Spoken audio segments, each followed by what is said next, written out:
become urgently had to be done. Otherwise, we'll take our own time to do it. I think we'll repeat it again for the benefit of everyone. The context is, in my industry experience, I got a lot of exposure to product development that is slightly different from what we are doing here as a process development or a paper publication. We can do a research, whether success or failure, we can report. But in industry, you have to have only success. If there is a hint of some failure, we'll have to drop the product. We have to go for a different project. So because it's such a tense situation and we have to be, at the end of the day, successful, there are a lot of techniques followed by industries. And in the course of 16 years, I have learned a few of these techniques. I also applied them in a lot of areas, which may be relevant if we are able to apply to our projects the way we are handling it. It will be very interesting. In due course, we will do all these things. One of the things is to find an idea. If I'm stuck with something, how do I go to another idea? That's the major important part. That is where people call innovation. And again, we have a lot of difference of opinion between what is discovery, innovation, invention, but industry has its own norms. So the context of today's speech will be only what an industry looks at as an innovation. So that will, and what are the important techniques they are using for idea generation. That's all the small scope for this. Roughly 45 minutes it will take. Yeah, next one, please.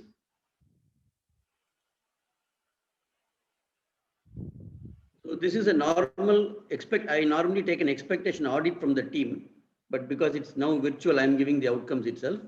After this program, you will have a clarity between what is creativity, what is innovation, and you will understand how industries do innovation as a process. And there are 3 techniques we often use in industry. Those 3 you will have practiced. Next one, please.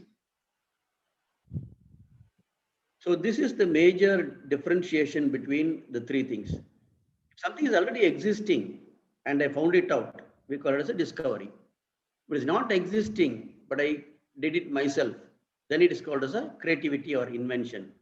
Only when some application is there and we made some money out of it, industry calls it innovation. So this is a clear definition in industry.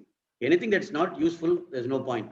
So whether it is found out by you or it is found out by somebody else, if you can convert that into a marketable product, then they call it innovation. So innovation is always associated with money coming back to you, an application to the society, solving somebody's pain. That's the definition. Yeah. Next one, please. Yes, sir. So how do people perceive an innovative product? This is a ordinary purse, but look at what is written there. I used to be a car tire. The moment you see this, you understand it is a recycled product, then your respect for the product increases and you feel like contributing to the society and buying this.